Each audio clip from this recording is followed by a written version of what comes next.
I didn't have it on the black screen. I think we're live. Are we live? Let me check. Yeah, we are. What's up? What's up? What's up? Welcome into Hey Blazers everyone. Uprise Live. We're not going to call it a podcast anymore, even though I have a podcast up there on the screen. I'll have to fix that.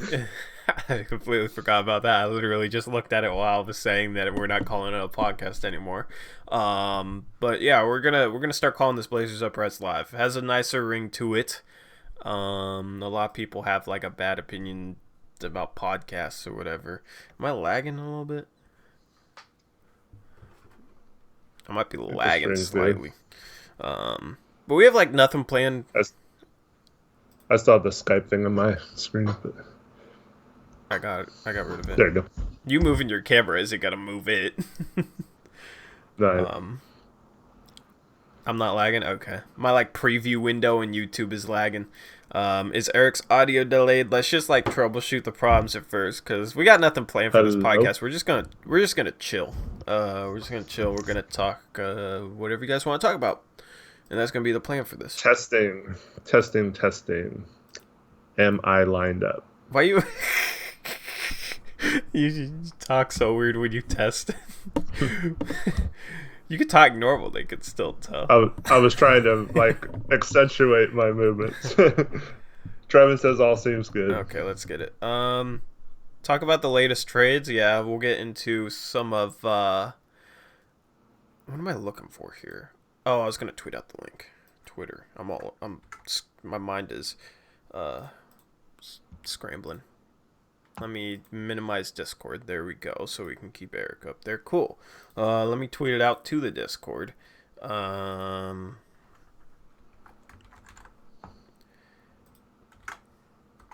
tweet it out to general. If you're not in our Discord, let me know if you want to join. I can give you a link. But anyway, how are you guys doing on a Monday? It's a Monday. I honestly have. If it wasn't for this podcast, I'd really struggle to remember what days are which. But I called it a podcast again. This show, it's a show now.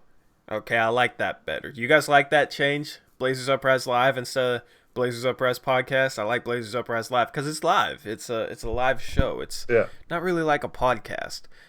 We will, in the future, once the basketball gets rolling again, still want to publish it as a podcast, but Mike doesn't like it. Dang, that's too bad. I don't know if he's saying it no to that or no to talking about Ben C. Darling's just like looked at the last comment, opened up my phone, and I just see no. What's up, AM? Yeah, so we're just chilling today. I mean, like, there's going to be podcasts where we literally have nothing to talk about. We go live, and then we just talk to you guys about whatever you guys want to talk about. We'll take your questions, and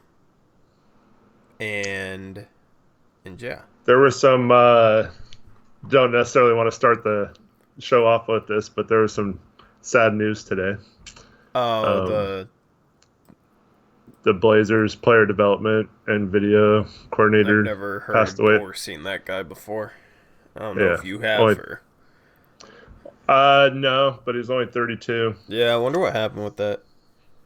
And also, Kat's mom passed away. Oh yeah, I just saw that, but that's sad. Feel bad for him. Hopefully his dad's okay, because I know his dad got it as well.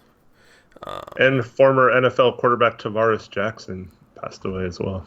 Really? From COVID, or? I don't know what the cause of death was on that one. Does anyone else know? I mean, that's a lot. That's a lot in one day. Damn, man. It was a car accident. Oh, says Ash. Yeah, that's tragic.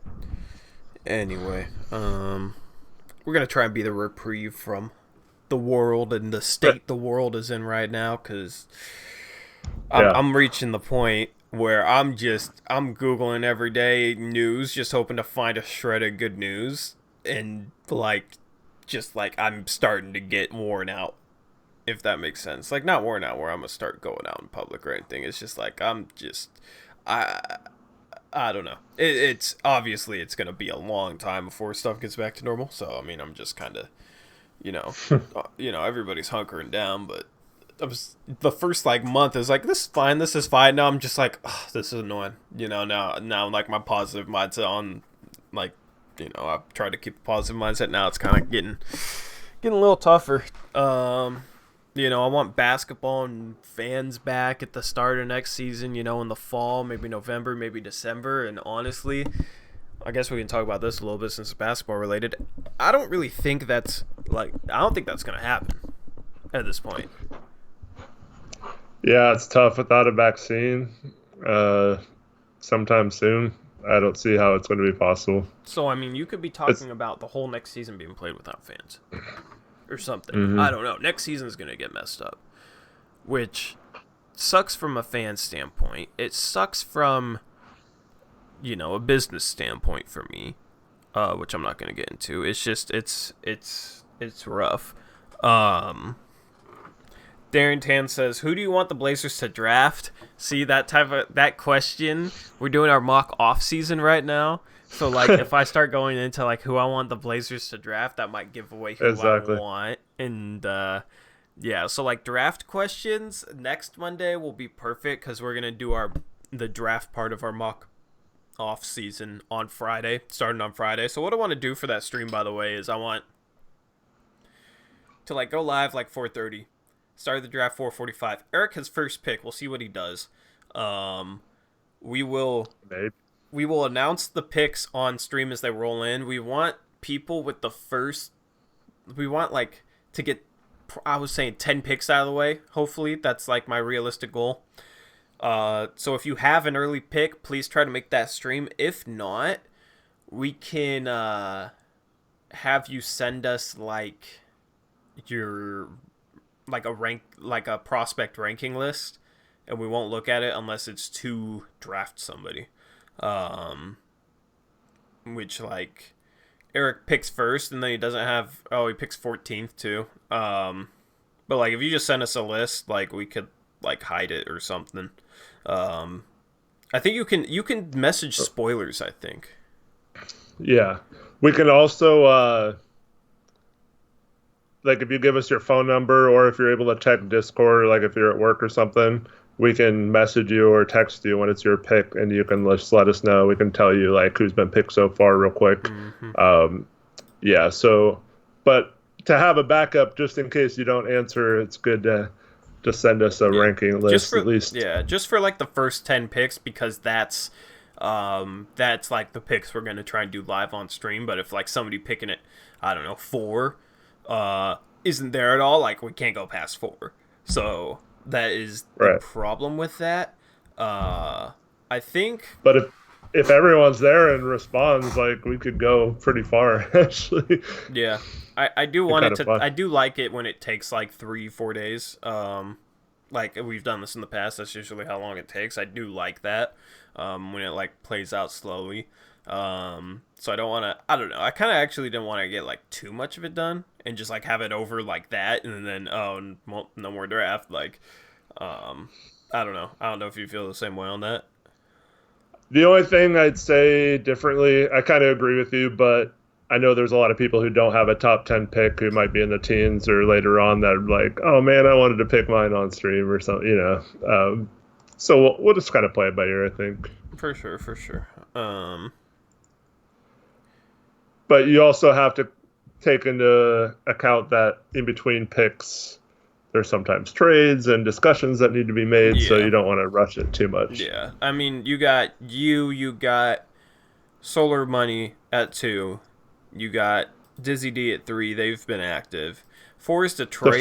The first 3 are going to go really fast. Forest Detroit, who I'm not entirely like confident would be there for that stream. I'm not entirely sure. 5 is Golden State. That's the captain. And 6 is me. So like only 7 is Zacho. Yeah. So I mean, and then 8 is Leo. So 4 and 8 I'm kind of worried about because Leo used to be in here all the time. Now he's barely rolling with us. 9 and 10 are Ben C. Darling. So then yeah. Yeah, there's only really two out of the 10. And if there's a holdup, there's a holdup. But but yeah. So oh, I was gonna submit a trade to People's Mix. I'm gonna try and get a trade done live on stream without saying what it is. Um, gonna try and make a move with People's Mix because People's Mix hasn't made a trade in a while, and it's just not right actually. Um, any other good questions in chat we got? I will film the mailbag and release it today. I've kind of been caught up with the mock off season and Slack and that type of stuff, and I am making more progress on stream highlights. I hope to maybe have one out Wednesday. That'd be cool, but no promises on that. People are revealing way too much information on their draft preferences Ooh, and shit. really? Let's see. Yeah. Because I got 4 picks, so I mean, like this could be good Hawk, to know. Hawks reported to be high on Obi Toppin, but he's at 7. So Yeah, I think a lot of people were high on Obi Toppin.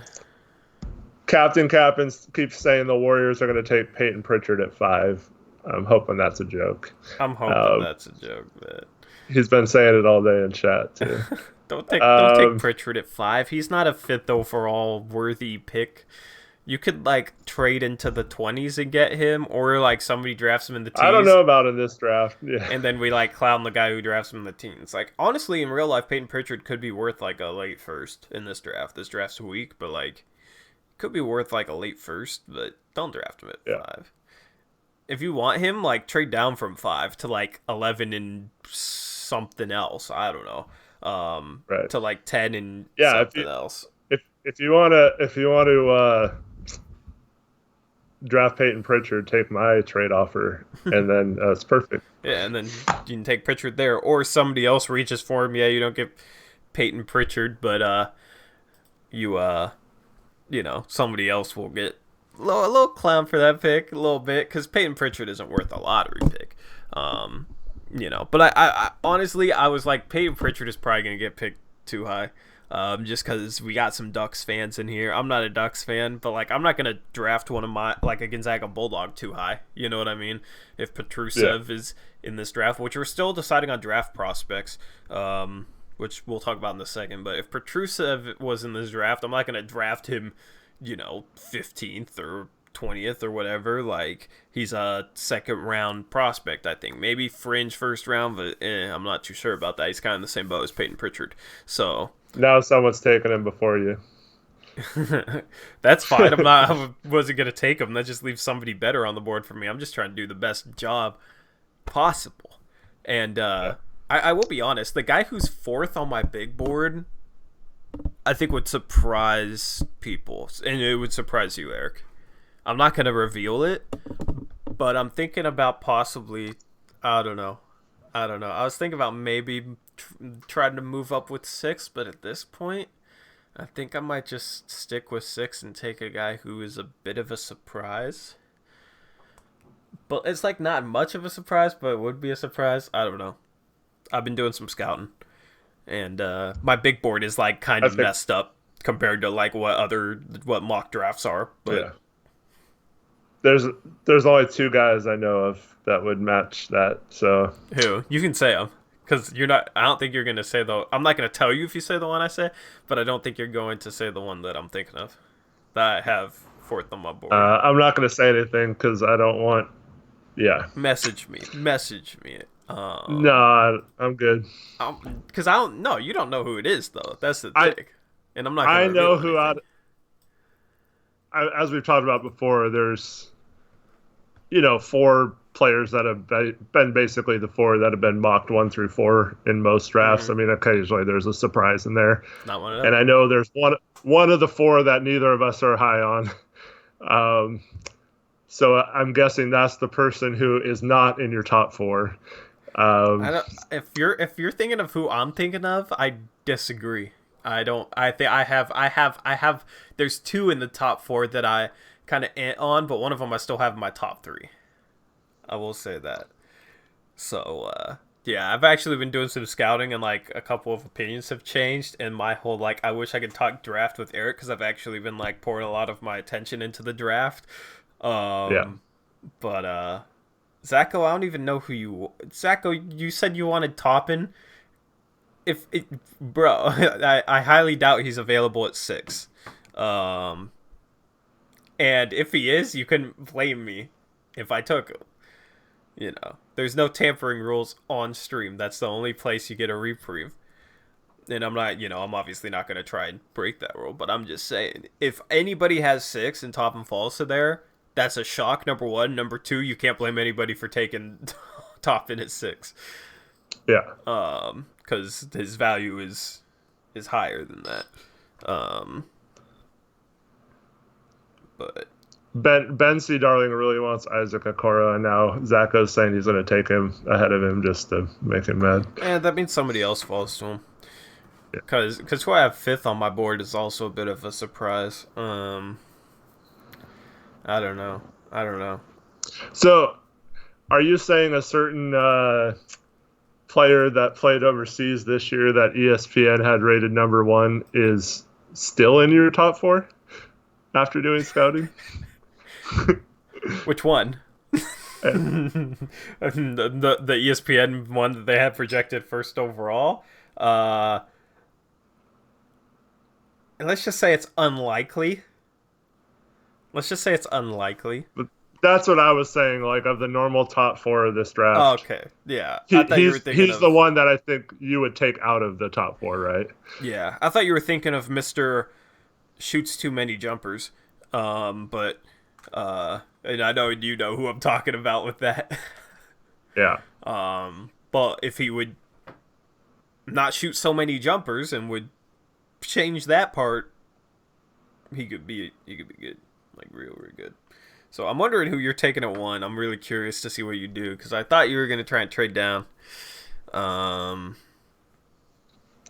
I'm still waiting on maybe something to happen. How do you feel about Ayo Dosunmu and Kofi Copper not being in the mock draft? Pretty fitting, I think.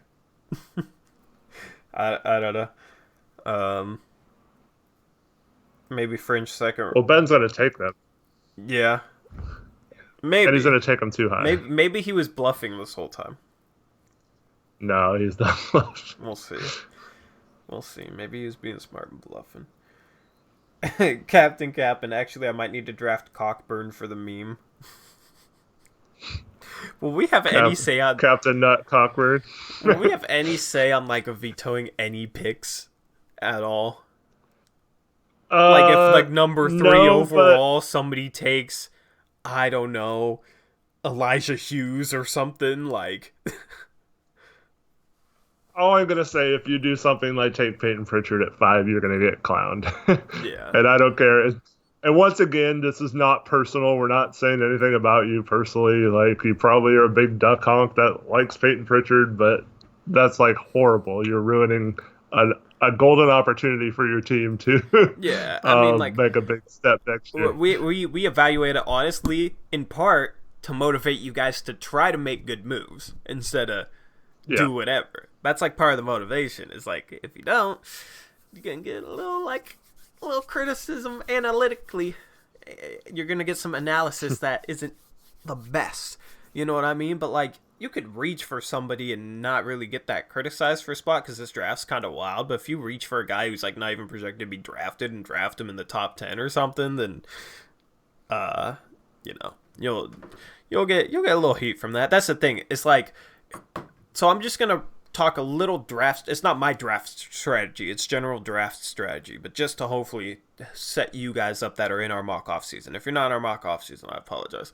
But if there's a prospect you really like that's projected to be a late first round pick, you don't think that many people are that aware of him, and you have like the 28th pick and you have no other picks, but you really want that player that's projected like late second round or something like that, the wise thing to do there would be to trade 28 down for 2 second round picks. Say like, I don't know, 35 and 43 or something like that. And then maybe, if you take that player at 35, it's not as much of a reach, and then you still have that other pick, or you wait until 43 and take that player. You basically get extra value. Instead of reaching that far for a guy at 28 that you pretty much know would be there at 35 and maybe 43, you get 2 picks out of it. And then You get better The value. only thing I'll say to that, in this particular draft, there's a lot of variance on whether guys are from all the way to the end of the lottery to deep second round. Like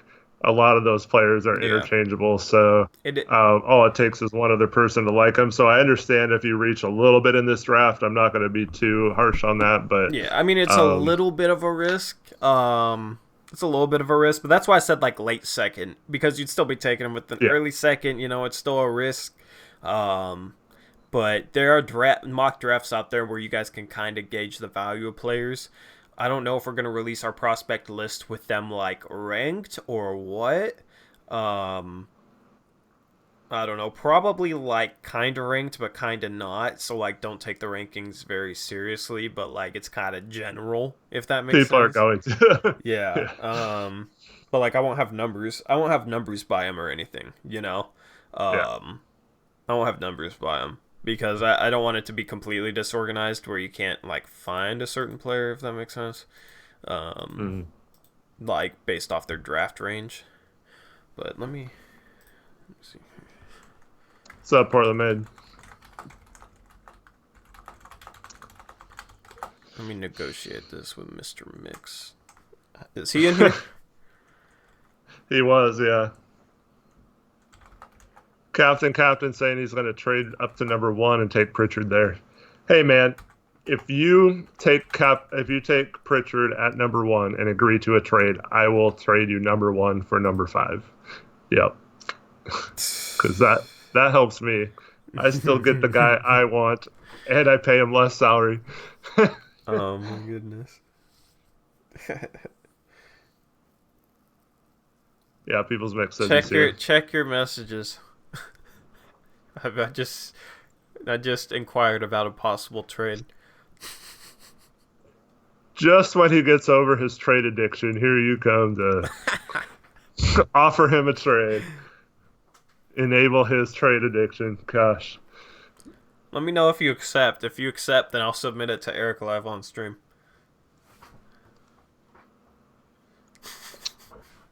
So, Dame Dollar keeps asking us to talk about his Kyle Kuzma trade.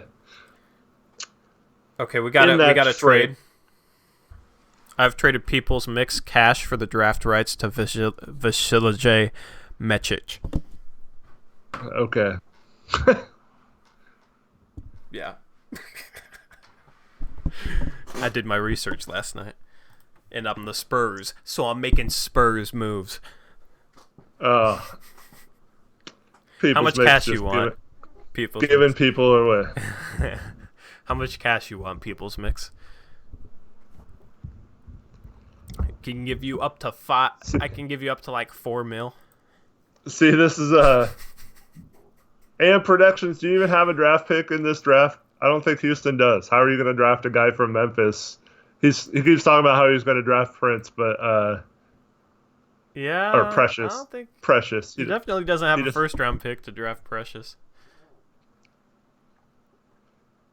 I draft and trade. Okay, cool. You want 5 mil? I don't think I can give you. I'd like to see what on your 4. roster you can trade to get a mid-teen pick to get Precious. I'd really be interested to see what you do there. Why didn't you just throw him into one of your other trades of People's Mix? You didn't know about him until last night. I think he didn't know about him until right now. People's Mix didn't know about him until right now. But I'm like really thin on point guards. So, and I'm the Spurs. So, yeah. You know, I got Markkanen. I got Wagner. I got this guy now. So yeah, you know, all the and I hadn't made a trade in too long, and same with People's Mix. You know, we're addicted to trades. So, anyway, how's chat doing? Let me check back in with chat. Austin wants us to talk about trades. You need 5 mil or no deal, bro. You just said okay to the trade. Actually, I didn't specify the cash though, so crap. If you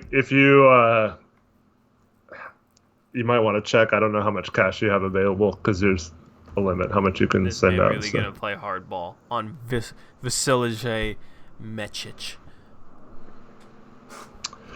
Jordan Hutchison says, how do draft rights work? Well, so a lot of teams sign or like draft a second rounder, but they haven't come here to the NBA to play.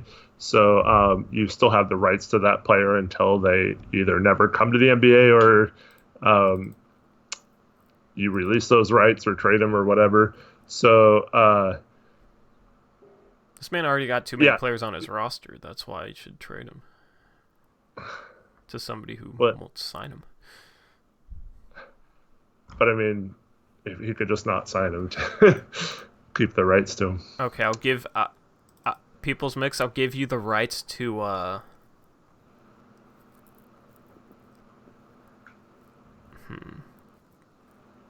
Adam Hanga. Oh, it's so funny looking at all these like random names. Yeah. Oh, you can actually like hover over them and see when they were drafted. That's pretty cool. Yep. Adam Hanga and $3 million for Vasilije, because that's just an awesome name. All right, so Dame Dollar keeps bugging us to get back to his trade. So he traded Brooke Lopez, the 43rd and 54th picks, for Kyle Kuzma, Danny Green, and a 2024 second via Los Angeles. As much as I don't like Kuzma, I think this was a really good trade for the Kings. Brooke Lopez doesn't really fit their roster. Kuzma, you take a chance on him. You know, maybe he'll blow up now that he doesn't really have a lot of players around him. He did give up a lot to get Uprise, so he's kind of blocked in the lineup a little bit. But overall, the value for Brooke Lopez was pretty good there, I think. And then Danny Green's a solid role player that he could probably flip or keep as a bench player as well. So, yeah, I think that was a good trade for the Kings. I don't know why the Lakers gave up Kuzma for basically nothing, but I pulled off that 5-team dub. Yep. A 5-team. Hey, for a 5-team trade, that was pretty good for a lot of teams involved in that. I think. Like, that's my proudest work right there. Because I did save like $15 million. I'm not sure if the other people in the deal realized how much money I saved. I did save $15 million. But it was a good deal for everybody, so I think. In your opinion, yeah. Well, I mean, so Pacers trade out Ingles in a second-round pick. They get Seth Curry and PJ Tucker. That's a dub. You said you wanted to talk about this. I saw your head drop. Pelicans trade out DeAndre Jordan. Get back Joe Ingles, Isaac Bonga, 2022 second-round pick. They did trade out like the 25th and 42nd pick. So that's like a small dub, I think. I don't know. You can disagree with me on any of these.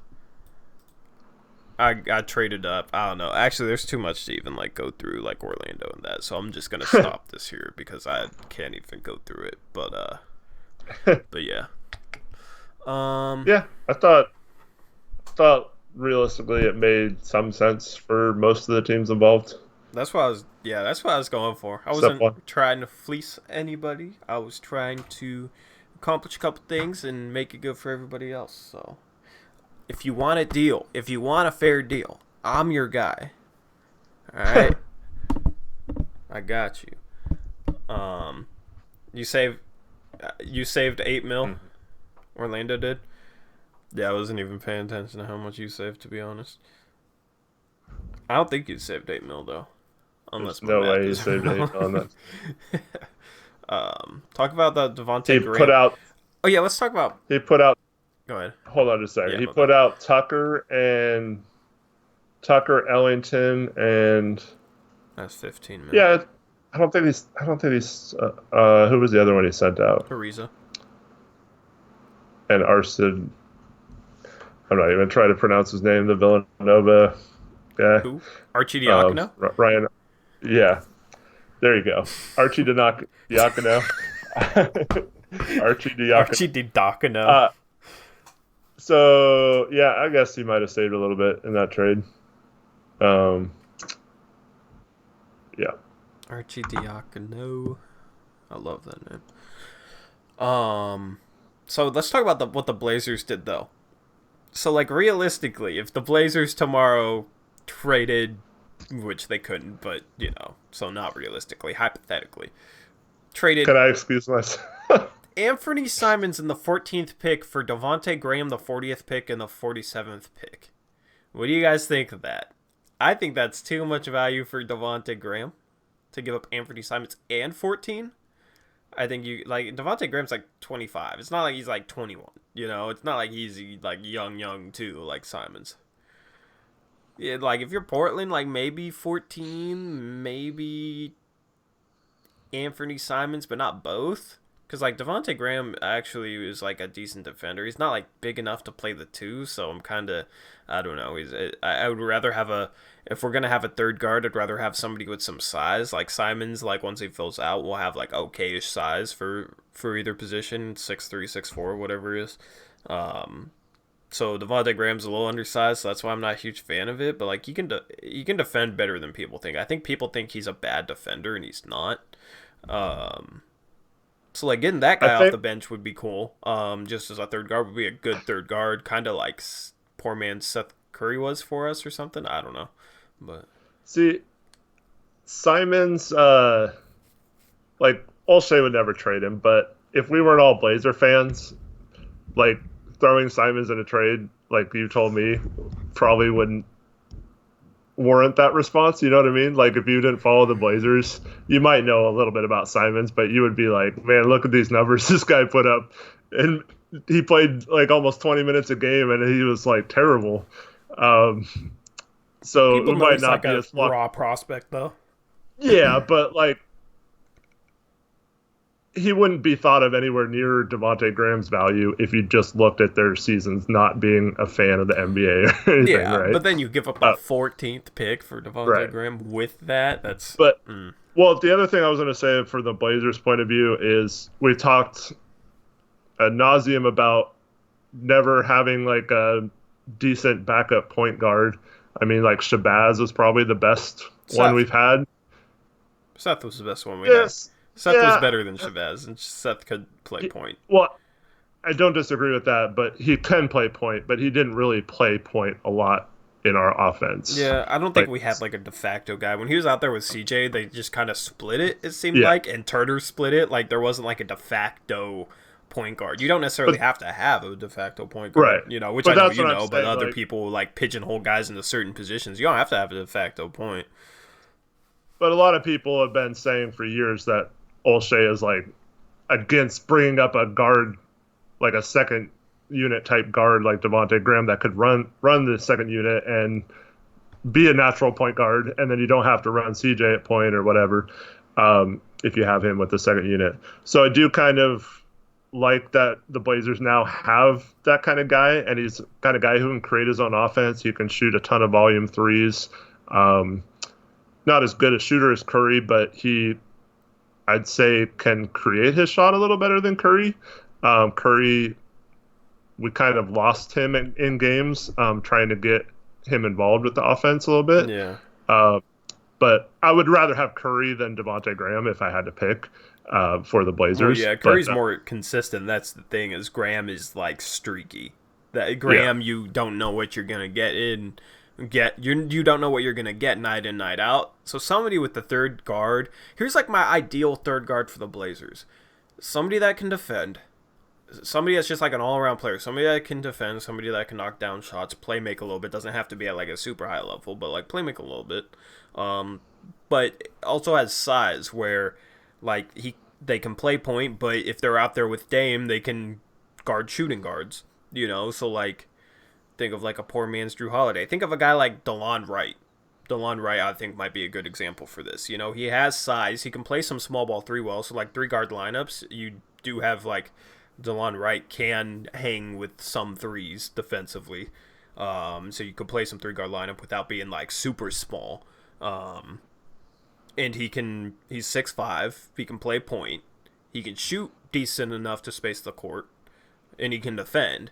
So when you put him out there with CJ, DeLon Wright, he can run the point. When you put him out there with Dame, DeLon Wright, he can handle shooting guards defensively. Dame doesn't have to like try and guard shooting guards, where he's overmatched size-wise compared to point guards. So with Devontae Graham, he's a little like too undersized for like. I feel like if we were going to trade for a third guard that's going to be here a while, like if we're going to give up value like that, like Trevin did for Devontae Graham, you'd want to make sure it's somebody that fits like really well, and not somebody like undersized like Graham, who's like inconsistent. You don't know what you're gonna get. Like, yeah, he can defend point guards well, but shooting guards, like, probably not. Well, that was the problem with Curry is like in the game situations, we basically have to play him with Dame and CJ to be effective, but offensively it's fine, but defensively then you're, instead of having a decent defender on Curry guarding like a point guard or something, he's guarding like a small forward, or CJ's then guarding a small forward, and so yeah, it presents problems like trying to put all three of those on the floor at the same time. So yeah. So I see what your point is. NBA forever. We're talking about our mock off season where the Blazers traded for Devontae Graham. I will say this: Trevin's made that team better. You know, you put in Robert Covington there at small forward. You put in Devontae Graham in at the backup guard. Like, the team's definitely better. Have to wait and see what happens in free agency. The team's better, but he's given up 2 first-round picks, and I don't know if it's like the best value. Like, it's a first-round pick for Covington. Like, my only thing was that is like, did you have to give up Trent? You know what I mean? Like, a first and a second, and Ariza's solid. For Covington, like, probably didn't need to give up Trent as well. But it wasn't bad. I wouldn't say it was bad necessarily. But see, the Blazers are kind of weird because you can look at it right now. They might not have the best possible lineup they could, but they have all their future first, so they're in a pretty good spot if they need to make a splash. But was what he did a big enough splash to combat losing that future flexibility? We'll have to see about that. Yeah. Little shout out to Greg Hughes Investigates, $20 donation. That's a huge donation. He said, "Yo, we don't always agree, but these are hard times on creators like yourself who cover a team in major sports. Everyone help out if you can. See you when the season starts again, or next season, whenever that is." Thank you for that, man. Thank you for the donation. I greatly appreciate it. And yeah, it has been tough, but hopefully we're adapting well enough for you guys. And this mock off season, I know, has kept people entertained and brought the community together, and helped people learn the CBA and given people something to do. I know the people that aren't in it, you know, it's not super entertaining for. But you know, I've been caught up with this mock off season. I am working on a couple different things like stream highlights and stuff to hopefully keep you guys entertained, and just to keep some consistency through this, because it hasn't been the most consistent. But I greatly appreciate your support, man. So but back to Trevin. But yeah, so if you just look at it, the starting lineup, you know, Dame, CJ, Rocco, Collins, and Nurk, you'd assume. And then you've got Devontae Graham. I'm blanking. I think they have someone. Oh, Hood if he's back. He accepted his player option. Yeah. In the mock-off season, not in real life. I meant injury-wise. Oh, yeah. Depending on how soon he's recovered from that. And then you got, you know, we're not tampering right now, so let's just say he re-signed Melo and Whiteside. So you have a bench of Graham, Hood, Melo, Whiteside. I mean, that's pretty strong. I'd rather not re-sign Melo and would use the mid-level exception on like a 3-4 type, somebody that can play like a Harkless or something. I don't know. Well, we'll see what Melo goes for. I mean, it's possible that Melo would sign for the minimum again in our game, and then he'd have the full MLE to add a wing to that. So I just think, either way, even if you take Melo out of that, starting a bench with Whiteside, Devontae Graham, and Hood plus the MLE, I mean, that's pretty solid. and then you Yeah. mix Little in there. Yeah, so I kind of like where his team's going for this next year. I just don't know about it like long term. But in the game, when you're doing a simulation, you don't really have to worry as much about Whiteside and Nurk coexisting, or um, whether Melo would be happy coming off the bench and Yeah. getting shots and stuff. Well, with people, like, because I'm going to have, if I do this 2K I, sim, I'm going to have people submit their lineups. I'm not yeah, going to let them play, because, like, centers get a huge, like, rating bump if they slide over to power forward, even if they're not power forwards. I'm not going to let them play centers that wouldn't realistically play power forward. I'm not going to let them play guys like that at power forward. exactly. So, just to like keep that realistic, I'm gonna try and make the sim as realistic as possible. And I feel like some people are gonna have some problems with how exactly things might work, but I'm going to try and make it as realistic as possible and find a system that works overall. Like, gonna take some time on that, so I'm not really worrying about the 2K stuff, but I'm gonna try and make Yeah, it as realistic, like more realistic than the 2K sim is, because it's not super realistic. I'm gonna try and make it as realistic as possible. The efficiency all realistic.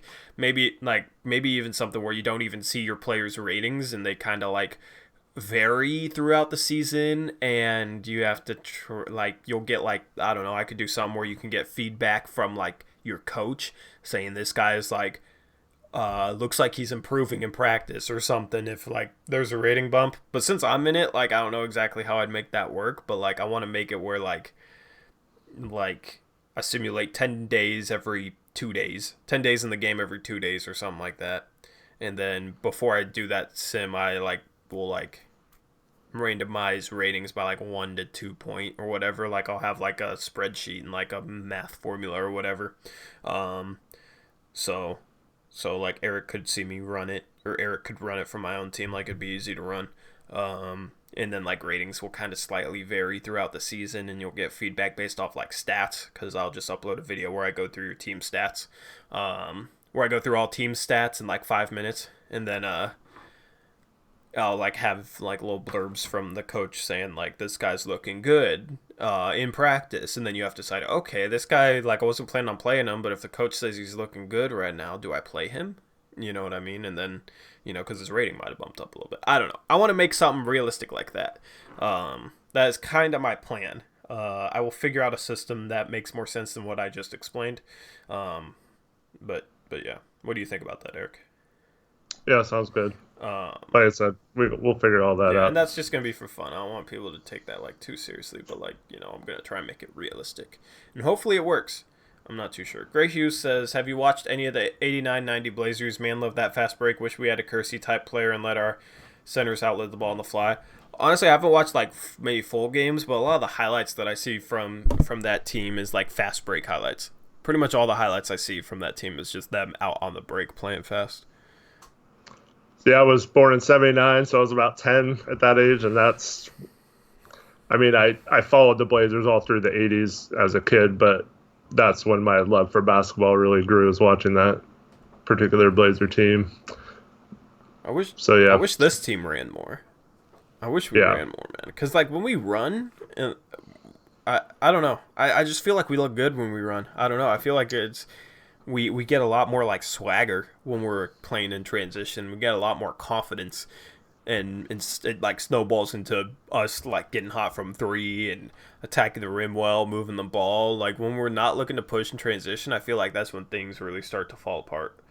Um, I don't know if anybody else thinks that as well. Captain's capping. well, we've talked about it before. The games where we get down and we do push the pace, it looks good. I feel like it goes well. I think Dame and CJ in particular thrive under that openness of not having the defense set. And like you said, I wish it would happen Mm-hmm. more. But it seems like every time Dame goes to get the ball, he's either standing still or going back towards the other team's basket instead of the other way. Um, Yeah. AM said his lineup right now is Lowry, Harden, Ariza, Aminu, Tyson Chandler. It's not the best. Yeah, I think AM realizes where he went wrong with like his first two trades. yeah. I hope Well, I hope he realizes where Tyson he went Chan wrong. I'm not saying this because of tampering reasons, but Tyson Chandler is a free agent, and I know AM's been trying to trade a bunch of his free agents, but like You you guys can't. gotta know who your free agents are. Tyson Chandler isn't technically on your You team guys right now, haven't heard so me once try and trade Bryn Forbes or Marco Bellinelli. They're free agents. They're basically not on my team. according to Trevin, you tried to trade for Wyndham Gabriel and Caleb Sloan. That's only because I mixed up. Like I thought red meant team option for a second, so I thought it was like team options for those guys. Is literally because I mixed up a color. That's the one time I've done anything like tried anything like trade for a free agent or something. But also, Trevin didn't correct me right away, so he's giving me crap. He should have known. Trevin says, "Did you say you followed the Blazers all through the '80s, but were born in '79?" Yeah. How does that not make sense? You followed. I When was you were born. one, I was two, born, and three. I liked the Blazers from as far back as I remember watching the basketball. Like I used to get back in the day, it was only like a couple games nationally televised every once in a while, so it was really hard to watch. But then there became Blazer Vision, which is like a Blazer pay-per-view thing where you could pay for some games. I went to it. I was fortunate enough to be able to go to a few games every year when I was little. But like obviously around 10 is when you can really start to Yeah. like That's about the think age. for yourself and do stuff. That's So about like the age yeah, that I that's right, fell. perfect for me. Yeah, that's about the age that I fell in love with basketball. Is when I was watching Dwayne Wade in the 2006 finals for me. I'm kind of antsy to respond to this though. Dame Dollar said, "Wrong. You tried to trade me Bryn Forbes." No, what literally happened is this was the very start of the thing. He tried to trade me for Bryn Forbes. I hadn't checked yet. I didn't know exactly his contract situation. I thought Dame. You're gonna blame him. Well, why would you be asking to trade for a guy that's a free agent? And I hadn't checked yet, and I was like on my phone, and you said he was interested in Bryn Forbes, so I assumed okay, he checked before asking me for someone. And I said, sure. What do you like? What are you offering? And then he said whatever, and then I got home, checked. I'm like, no, he's a free agent. Doesn't work. So nice try, bro. Who are you guys talking about being injured for the sim? Dame Dollar, you're 15. That means you're old enough to read, right? You're old enough to read an Excel spreadsheet. Come on, man. I knew a lot about the CVA when I was 15, when I was about 16, 17. That's when I really started learning. But also I didn't And really then have you to. met me, and then it took it to the next gear. Yeah, well, yeah. Honestly, but I didn't have I didn't have people like me right now, you know what I mean? I didn't have the Yeah. resources to really learn, or somebody teaching me I'm trying to teach you guys. So Yeah, Trevin joined late and assumed you knew what you were talking about. Shame on you for thinking Torians. yeah, shame on me for thinking Dame Dollar knew what he was knew the guy he was trying to trade for. Dame Dollar basically tried to trade me for a free agent. So I don't know why he's giving me crap. Capping, stop capping. Capping, no capping. Let's see here. But I hope you guys are taking a minute when you do these trades to try and think of why they work or why they don't work, and using that for future knowledge so you know that it doesn't work going forward, instead of just offering the same things that don't work all the time to different teams. Bro, see, People's Mix can't just make a trade for fun for a guy he's never going to use. He's always like, I'll give you this guy for a second and $3 million. No, I don't want to give up a second for this guy. Maybe never even sign him. It was literally just a trade for fun, just to pull off a trade on the stream, and so we could add another trade to our trade counter since we're two more most active people. But then I hit him up. He's like, "Oh, okay, let's do it." Yeah, okay, got along with it. And then he's like, "Wait, no, let me try and extract as much blood as I can from this trade." Dang, man. Okay, I ain't giving up a second and $3 million for Vasilije. Now he's gonna sign him this offseason. Watch. See, I just planted that seed. Now he's gonna sign him. and the guy's gonna be garbage. That I don't even my know if he plan has works. roster spots. No, he doesn't. That's the thing. In real life, this guy like wants to play in the NBA, but Philadelphia won't bring him over. So it's trying to help this guy out. Nikola Milutinov, I was thinking about bringing him over, but he just signed a 3-year contract with CSKA Moscow or whatever for like 3 years with no NBA outs, because that was a guy who was a first round pick who's actually like could be a role player in the NBA. But he just signed a 3-year extension with no outs in the Euro League, so that plan kind of went down the drain. So then just want to bring over a Euro guy, but this man saying That's trying to extract so much out of me. the year before Bolden came over. Jonah Bolden. There, Philly had him and Pasekniks, or however you say his name, Passy sneaks. and God, they had one other guy, blanking on his name. They might actually still have him. No, I think they had to release his rights. But I went through and basically I did like 4 mock-off seasons that year, and I just got the rights to all 3 of those guys because people didn't know what was going on. So yeah, it's kind of fun to do that. This man's like, I just $5 million. Then it's like the cash don't even like realistically matter to you. Like, I don't got $5 million to trade. Because I think I traded cash already. I think I traded 1.1, and you have a limit of $5 million. So I think I only have 3.9 million. He's like sitting here trying to negotiate $3 million in fake money versus $5 million in fake money. Yeah, you have to make sure he can accept 3, because you can only accept 5 million as well. Oh really? Yep. Oh dang. It's incoming and outgoing. Can you like if you accept 5 million, can you trade away 5 million and then accept another 5 million since it's only be net 5 million, or is it total 5 million? No, it's not net. It's Okay. You can income 5 million, outgo 5 million. No exceptions. I would have changed where money was going, because I've already accepted 1.1 million 3 times. So, I'm getting rich. I literally, my payroll's projected to be like $40 million next year. So, and I've gotten money in the law trade, so I'm getting rich right now, guys.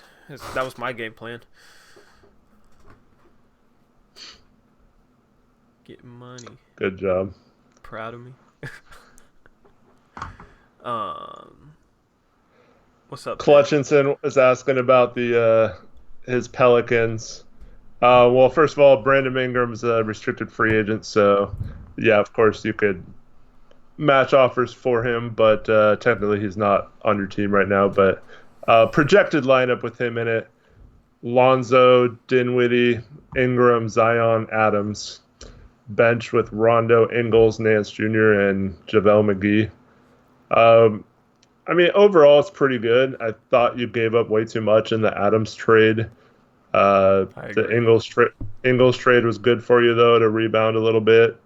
Yeah, overall, I think your lineup's good. I just not too high on having Adams and Lonzo and Dinwiddie. That's kind of a weird combo. Because with Lonzo, you want more of like a athletic big, which you got JaVale McGee, I guess, but you had that in Jackson Hayes, who would be a better fit with that lineup, I think. But Adams does a lot of the dirty work too. He's just not as big and athletic or not as like fast and athletic as some of those other guys that would fit a little better. I'm not a big fan of Dinwiddie's fit in the starting lineup. I think it'd be best for him to like use free agency to try and go get a shooter or something to start at the 2 guard. He did have JJ Redick. He traded him away in that Adams trade, which was another reason, to not, was kind of a not a win for him, is because he gave up Redick, and then he also traded down from 13 to 25. So that was like the only move that I don't think was a good move for him. Dinwiddie off the bench would make more sense. as like a off the I, bench playmaker and having a shooter next to Lonzo because Dinwiddie can't really shoot. So like having that next to Lonzo and Zion and then a center that's not a spacer as well. The spacing might be kind of questionable. you could play. He could roll some lineups with like Lonzo, Ingles, Brandon Ingram, with like Zion at center, Yeah, he could actually do that because like and Ingram then can just play the add a two. shooter in there. Yeah, Ingram's kind of yeah. versatile like that. So Well, Ingles can guard the two as well. So yeah, I yeah. think that's fine. It's pretty good. I wouldn't have given up the assets you did for Adams, but overall, I think you're in pretty solid shape to be probably in the later part of the playoff seeding next year. Yeah.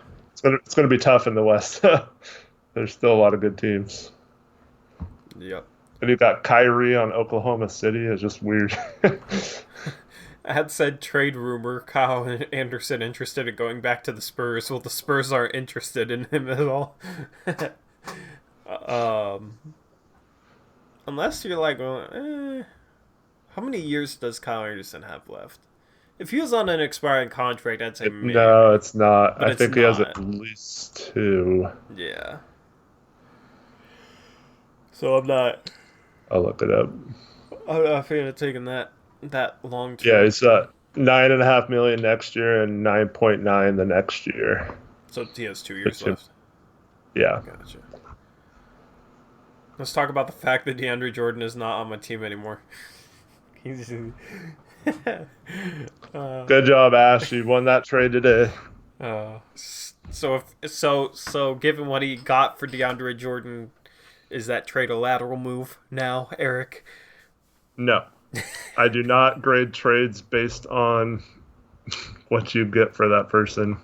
Why? If you acquire someone knowing you're gonna flip them for something, and everybody else is like, oh, you acquired that long-term contract, you acquired him, that sucks, and then you flip him for something, it's like a That was total all drag. you. I never heard him say that he got him just to flip him. And Yeah, though that'd be outplaying his hands, but I pretty much knew he was gonna flip him somewhere.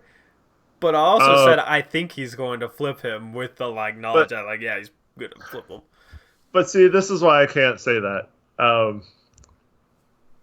Ben C. Darling didn't even know that he was getting rid of DeAndre Jordan, taking him on that contract and not getting any compensation for doing so.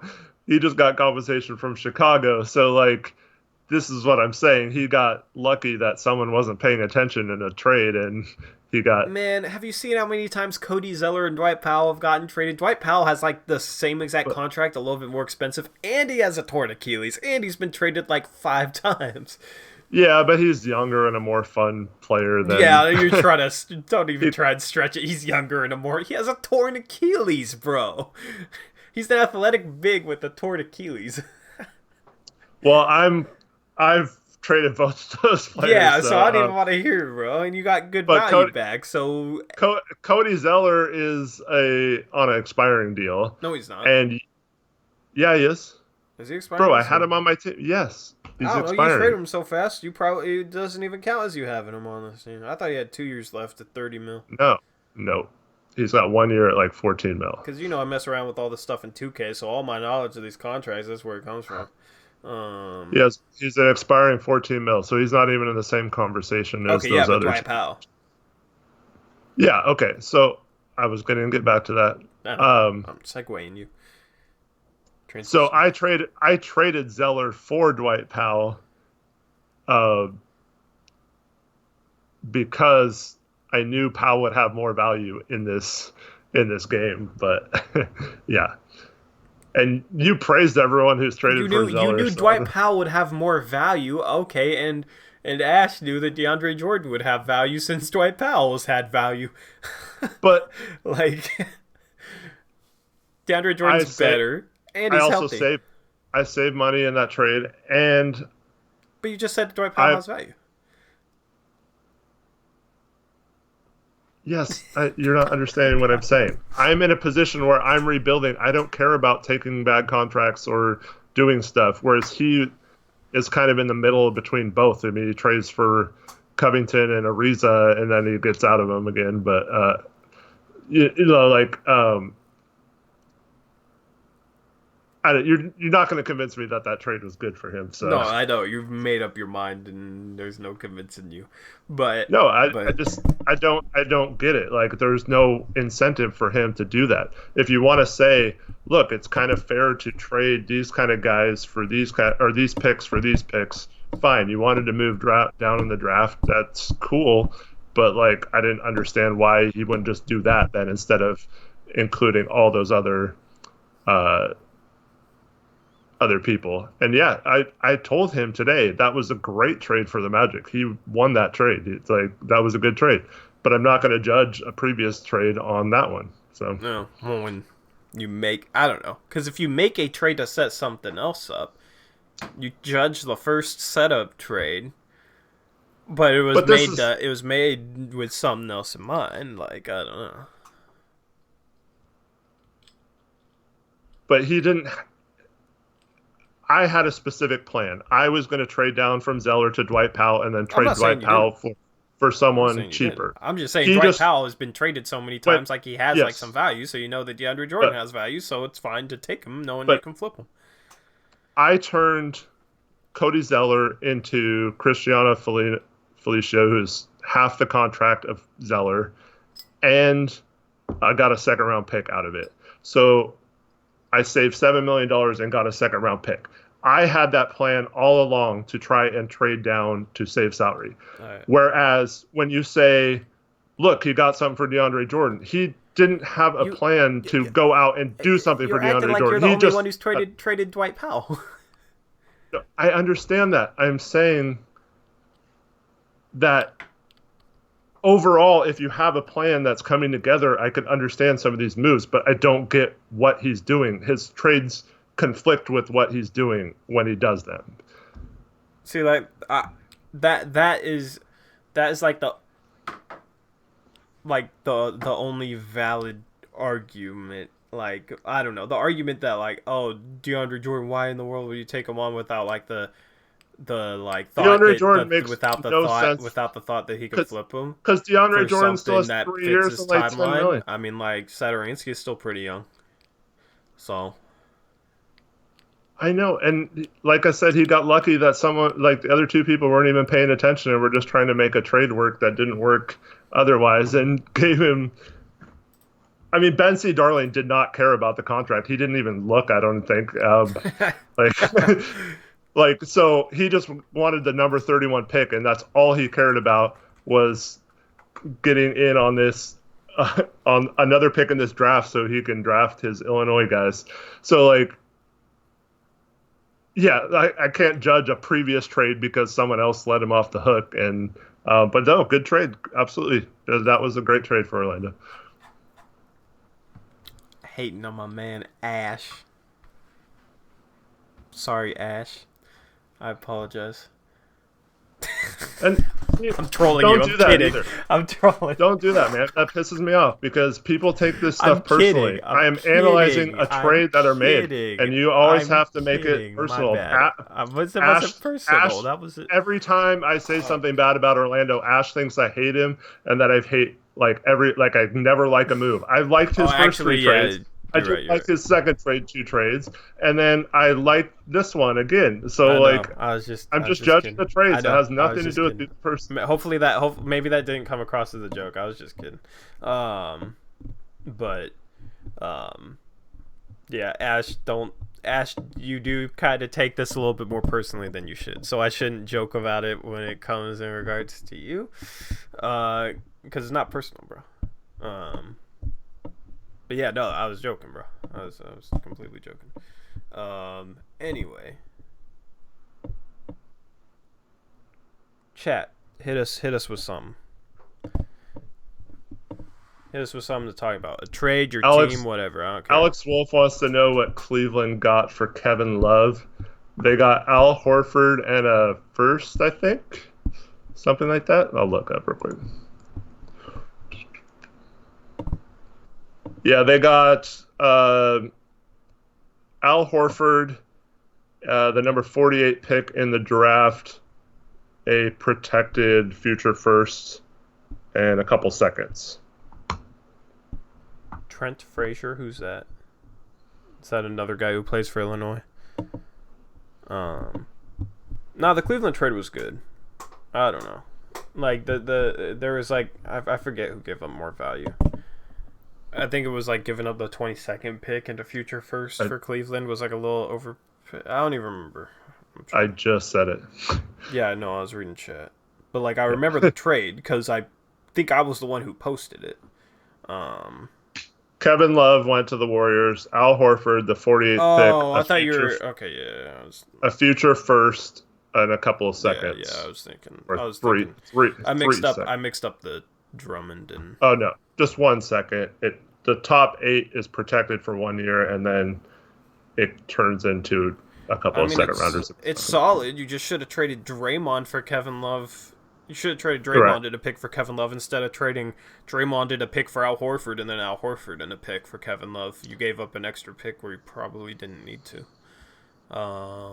Because if he's willing to take Horford and a pick for Kevin Love, he probably would have been willing to take Draymond and a pick for Kevin Love. Because he gave up that Minnesota pick that's super valuable to get Horford. Yeah. Whereas Horford would have that pick in real life, if Draymond was traded to the 76ers for Horford, it would be Golden State getting the compensation for that, not the other way around. Yeah, I mean, that pick next year is going to be like very high chance it's like 4 through 8 or something like that, because it's only top 3 protected, and it's unprotected next year. So if it's like top 3 unprotected the next year in an absolutely loaded draft, 2022 draft, the next 2 drafts are loaded, actually, 2021 and 2022. Like, I would much rather have the 25th pick in next year's draft than like the 19th pick in this year's draft. I'd much rather have the 30th pick in the 2022 draft than the 19th pick in this draft. Mm-hmm. Like, that is the difference between these draft classes. Or maybe like that those picks are about equal.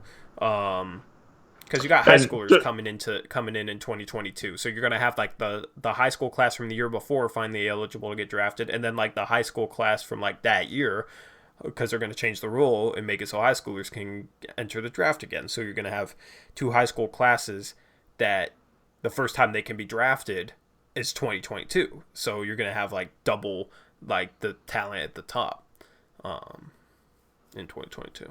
So. Yeah, I've actually been reading a lot that it's not going to happen in 2022 now. Yeah. It's just past the point where it's feasible for everyone involved to make it 2022, so it's probably going to get pushed back a couple of years. I hope not, but for the sake of this game, we'll just keep going like it is. Because there's no way to know right now because they're not making any decisions like that. Yeah. Okay, that's interesting. I didn't hear anything about that, but... you still got literally possibly the best prospect in the draft coming out of that draft, so it's still a good draft, I think. Because Amani Bates, if you guys don't know Amani Bates, he's like next KD, man. He's going to be super, super nice. Then 2023, you'll have Mikey Williams could be really, really good. I don't know if you've seen him or know who that is. Yeah. But like the stuff he's doing as a freshman right now is actually kind of insane. So he could be really, really good in 2023. So you do got some like really good prospects. This year you don't have like that type of prospect. You have some good prospects, but you don't have like a generational talent coming into the draft. You don't have you don't even have like a Ja Morant, in my opinion. Ja Morant would be the consensus number 1 pick in this year's draft if he was like in this year's draft.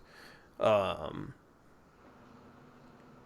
I don't know. This year's draft is kind of which is funny because everybody's trying to get picks in this year's draft in our mock off season. Which I have 4 picks, so I can't see it. I can't say anything. And it's fun. Well, it's fun because this will be the draft that people know the most about as we get out in future years. It's hard to know. It's like in 2K, if you've ever played with computer automated drafts, you're just guessing. Yeah. Computer automated drafts trigger me though.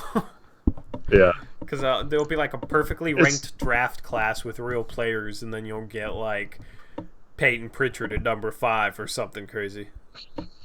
Well, the other thing is with the auto-generated ones, you'll have like this big guy who is like a 90 overall or something, like this tremendous prospect, but he's like good in things that don't make sense for a big guy, and then he's got like super low ratings for like rebounding and stuff, Yeah, and like it's and you can't even do anything with him, but he's like a 90 overall, and you're like, what the so heck? then you just trade him for something really really good. Yeah, Yeah, you'll trade him and you'll be able to get like LeBron or something. Yeah, 2K's broken like that.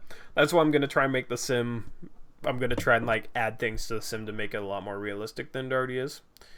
yeah, Cause the I don't know. I need to experiment. So taking out the badges, I need to run through like a my league season and have like taking out all the badges and then have like one team have 75 3-point rating, one team have 76 3-point rating, one team have 77 3-point rating, and see like and like go up and then see how like that team's 3-point percentage compares to their rating and try and like figure out like the correlation if you take out badges, but then also like tweak other ratings, like so like one team is all 76 3-point ratings, tweak like the offensive consistency because I think that rating affects it. Like tweak that so like on a team you'll have all 76 3-point shooters, but like one guy will be 60 offensive consistency, one guy will be 65 offensive consistency. And then I think if I don't know, it'd take a lot of time, but then I think if you like log the 3-point percentages, you could find a correlation where you could like kind of set the ratings to churn out the proper efficiency, if that makes sense, if you take badges out of the equation. yeah. So that's what I'm gonna try and do. Is I'm gonna try and do something like that. Take badges out of the equation. Keep ratings like relatively the same. You know, maybe tweak stuff here and there. But Like NBA Forever says, you don't want CJ shooting 58% from three or no, you something don't want unrealistic Dame like shooting that. like 56% from the field and 47% from three with a true shooting Yeah, percentage of like 72%. Because I've seen that happen before. And it's just yeah, like it's just ridiculous. So I want to see if there is like I don't know. I mean, if you set the Blazers to all 75 3-point ratings and take out badges, and, you know, I'd put, you know, if Dame's offensive consistency is below somebody's or whatever, like he should theoretically shoot a worse 3-point percentage than like Hassan Whiteside, right? If Hassan Whiteside has like the same 3-point rating and higher offensive consistency and there's no badges involved. But I don't know. Like, I don't know if it's like something that I can't change where like the efficiency is like player specific is determined based off like the specific player on something on the back end that I can't see or adjust or mess with. So you still might have Luka Doncic. I literally for a season I set his 3-point rating to a 70. He is a career like 32% 3-point shooter. I set his 3-point rating to a 70.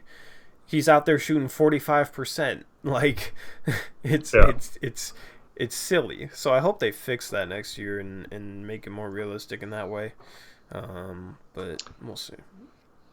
Brian Scalabrine, we're not going to give our thoughts on a specific draft prospects because there's too much information already that's out there about what we're doing. Mm-hmm. How much would the end of the season change the Blazers' plans if they can't get into the playoffs? Do they go hard at drafting a 2020 player or trade their pick? I don't think the end of the season would change the Blazers' plan based off not getting in the playoffs because the difference in the pick is going to be like, what, 14th to 17th? Like, I don't think that really changes what the Blazers try and do. I don't think that makes a big difference in their overall picture, if that makes sense. Yeah, I agree. So. Oh man, I'm yawning. Trevin asks, is the season going to be simmed in one day? I think the plan is to spread it out a few weeks at a time so that people can make changes and alter their lineups. I think 30 days for an entire regular season, and then like, yeah, I think 30 days for a regular season makes sense because we have like 4 months. So we could do like 30 at least. We could do like 30 days for an off season, 30 days for a regular season, or maybe like a little less for an off season if we have it like cuz the spreadsheets you'll just keep updated and then they'll be ready to go to start 2021.